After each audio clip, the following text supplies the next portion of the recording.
Et bonjour, bienvenue à tous sur une nouvelle vidéo sur la chaîne Un Joue Pop Corner. Aujourd'hui, je suis sur le Boken Geek deuxième journée et je reçois pour commencer cette journée Tata Mimi. Bonjour, Bonjour Clément, ça va bien? ça va très bien, merci. Eh ben, on est très content de te recevoir. On reçoit plein de nouvelles personnes pour présenter un peu leur contenu. Alors toi, Tata Mimi, tu crées du contenu sur les réseaux et notamment de la vulgarisation à destination des jeunes autour de l'enseignement, de l'orientation et tout ce type de contenu-là. Est-ce que tu peux nous raconter un petit peu la genèse, à quel moment tu te dis je vais aller créer du contenu sur les réseaux? Alors oui, je m'adresse principalement aux jeunes et j'ai une chaîne YouTube qui s'appelle Tata Mimi TV et qui propose des vidéos sur les liens qu'on peut faire entre les apprentissages scolaires, entre apprentissage et les passions Mhm. et les métiers. Ce qui permet aux jeunes de reconnecter leurs apprentissages scolaires à des choses concrètes Ouais. et à avoir des clés pour construire leur avenir. C'est ça. Toi, finalement, tous les jeunes, où on leur demande ouais, tu veux faire quoi plus tard? Bah, je veux être youtubeur, je veux être joueur professionnel, etc. Au lieu de te moquer, tu prends ça sérieusement et tu montres finalement que oui, il y a des postes, on peut, voilà, il existe des jobs dans tel et tel domaine, on peut aller un peu plus loin et tu essaies de leur expliquer ça de manière quand même assez ludique. Oui, oui, exactement. Et en fait, tout est connecté. Si on y réfléchit bien, tout est connecté. Moi, j'invente rien.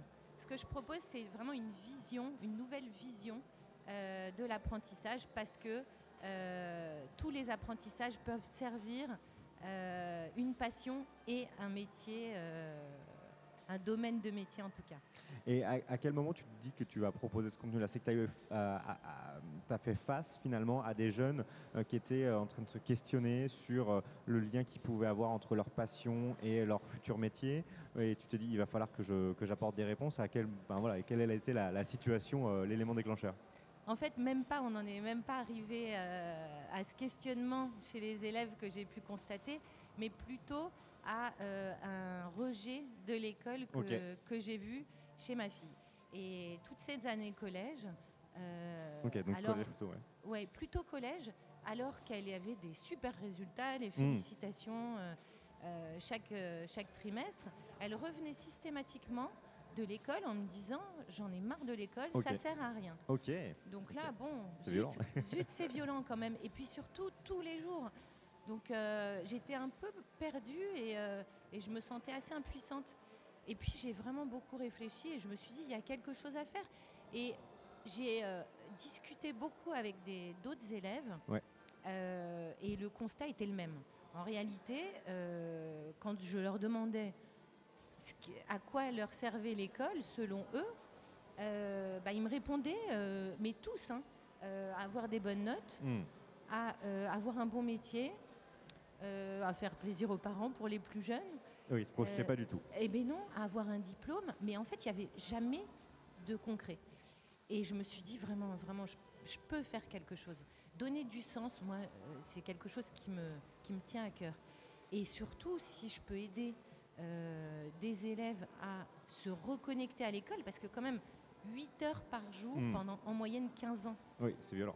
c'est énorme. Donc s'ils y vont à reculons, Ça peut être compliqué. c'est dur, c'est long.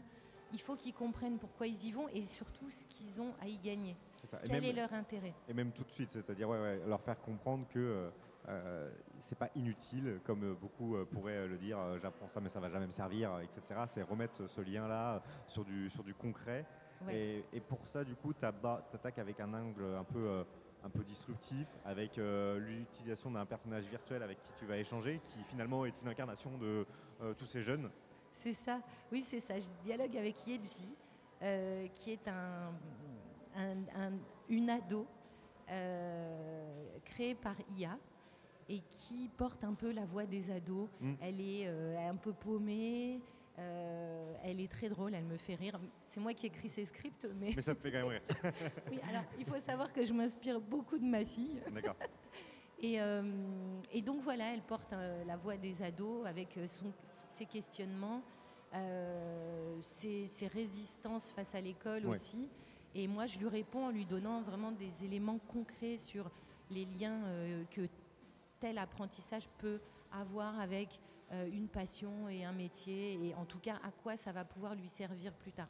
Ok. Si je rentre un peu plus dans vraiment la méta de la création de contenu, aujourd'hui, comment tu t'y prends? Comment tu trouves l'inspiration pour traiter de tel ou tel sujet? J'ai vu que tu avais traité du gaming professionnel, mais aussi de la médecine et d'autres. Est-ce que tu as déjà une liste toute faite et puis tu y vas petit à petit, ou c'est comme ça parce que on va dans ton quotidien professionnel, il y a tel sujet qui va être abordé, ça va t'inspirer l'envie de faire une vidéo là-dessus? C'est un peu tout ça à la fois, hein. Au départ, je suis partie des métiers que les jeunes Ouais. ont vraiment presque tous envie de faire. Donc il y avait influenceurs, pro gamer ou Exactement. e-sportifs. Et ça, je sais aussi que ça peut créer des tensions au sein Oui. de la famille, parce que les parents ne sont pas forcément très partants, qu'il y a un préjugé sur ces métiers. Complètement. Il peut y avoir en tout cas un préjugé sur ces métiers. Et finalement, j'ai voulu montrer que ce sont des vrais métiers, mais aussi les risques qu'il y a derrière. Et puis que c'est pas des métiers forcément de flemmards. Non, ouais, complètement. Il peut y avoir énormément de travail derrière, surtout si on veut générer de l'argent. Donc là, c'était par rapport, vraiment, c'était les 2 premiers métiers que j'ai traités pour parler aux ados. Ok. Et ensuite, j'abordais au départ un métier, mais ensuite, je me suis rendu compte que je pouvais faire ça dans tous les sens. En partant d'une passion, Ouais. en partant d'un métier, en partant d'un enseignement.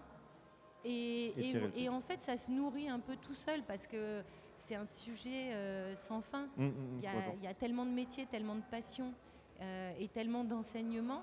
Et je me suis rendu compte aussi, quand j'ai préparé mes ateliers pour le festival Boken Geek, que je peux ne pas m'adresser qu'aux ados. Oui, finalement, à tous ceux qui vont chercher de l'information. Hein. De l'information, et y compris des adultes qui vont être en reconversion, Ouais, ou en tout cas qui vont se dire, je fais un métier qui me plaît pas, je le fais pour gagner de l'argent, Ouais.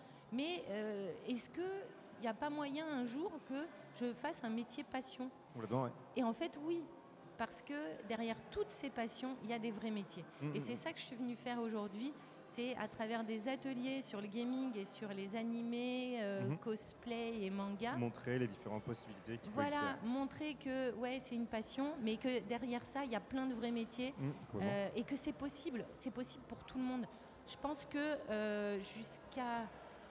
il y a très peu de gens qui disent aujourd'hui, je fais le métier que je voulais faire, le métier qui me passionne. Et en fait, c'est à ça que Tata Mimi, elle voudrait arriver. Qu'un jour, on puisse se dire, mais en fait, on fait tous le métier qu'on aime. On y va, on est content d'y aller, et il a du sens, ce métier. Et toi, si on prend un peu le contre-pied, est-ce que le fait de venir comme ça à la création de contenu, mais qui est aussi surtout partager tes connaissances, ça fait un lien aussi avec c'est une passion aussi pour toi, le partage de connaissances, que ça soit via l'enseignement, et du coup l'enseignement plus large avec les vidéos. Tu t'y retrouves aussi. Ben oui, parce qu'en fait, je me suis rendu compte que ce qui était très important pour moi, c'était le sens, donner du sens. Donner, donc, que moi j'ai un travail qui a du sens, et c'est ce qui se passe aujourd'hui. Essayer d'aider les jeunes et les gens en reconversion dans la définition de leur objectif et la trajectoire qu'ils vont emprunter. Et oui, c'est quelque chose. Donc je donne du sens à ma vie en donnant du sens. Complètement, c'est ça. Le lien et la boucle est bouclée, quoi. Complètement. Est-ce que tu as déjà un petit peu, là j'ai vu que la chaîne, si je ne me trompe pas, la première vidéo elle a à peu près 1 an. Est-ce que tu commences déjà à avoir des retours très concrets de personnes qui consomment ou consultent ton contenu, on va utiliser plutôt le verbe consulter, ton contenu, et à qui ça a ouvert ça a ouvert les yeux, en tout cas ça les intéresse, ils vont commencer un peu plus creuser, ou déjà ils font plus le lien entre ce qu'ils apprennent au collège, au lycée, et une future voie, etc. Est-ce que tu as déjà des retours très concrets? Alors, des ados, pas encore. Pas encore. Plus des parents et aussi des professeurs. J'ai un professeur qui m'a contactée pour que j'essaye d'orienter ma chaîne sur des petites histoires pour des élèves qui apprennent le français. Ok. Et en fait, c'est pour ça aussi que j'ai créé des contenus de petites histoires et c'est des anecdotes qui me sont arrivées à moi, D'accord, ok. que j'essaye de tourner un peu, enfin qui sont drôles en réalité. Et donc voilà, donc ça, c'est vrai que c'est un pan de Tata Mimi aussi dont j'avais pas encore parlé. Mais concrètement, il y a d'autres opportunités qui s'ouvrent, et notamment pour les ateliers. Là, je suis sur un projet pour une grosse convention. D'accord, ok.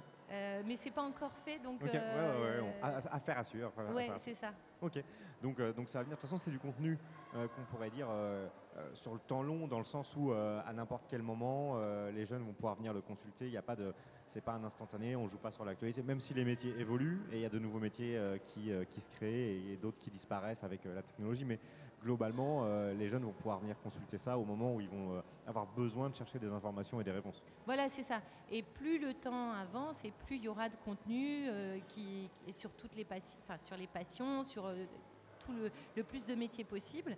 Et je voulais dire autre chose. Et c'était par rapport aux nouveaux métiers, justement, je rebondis dessus. Je vais aussi créer du contenu sur l'IA, l'impact de l'IA sur les métiers. Parce que je pense que c'est un sujet qui est hyper important. On est à plein dedans, Que voilà, l'IA, elle est là. Elle prend de l'ampleur, elle a sa place. Et bien évidemment qu'elle va influer sur beaucoup de métiers. Donc il y a un tournant à prendre. Et puis, je voudrais montrer que il faut essayer de l'appréhender non pas comme une ennemie, mais en tout cas plutôt comme un outil. Et essayer vraiment de s'en faire un allié pour la suite. Parce que si on reste sur des réserves, on peut passer à côté, marcher à côté et puis passer à côté d'opportunités. Et je suis persuadée qu'elle peut être vraiment source d'opportunités pour beaucoup, beaucoup de métiers et une façon d'appréhender les choses de manière générale. Les passions, les apprentissages aussi. Ok, donc ça fera l'objet de contenu à venir si on s'abonne. Et d'ateliers aussi. Et d'ateliers. Donc à suivre sur les réseaux Tata Mimi, notamment la chaîne Tata Mimi TV. Merci beaucoup d'être venu sur le plateau Infopreneur pour cette petite interview. Et on suivra toutes les activités. On se retrouvera peut-être sur d'autres conventions. Oui, avec plaisir. Merci beaucoup, Clément. À bientôt.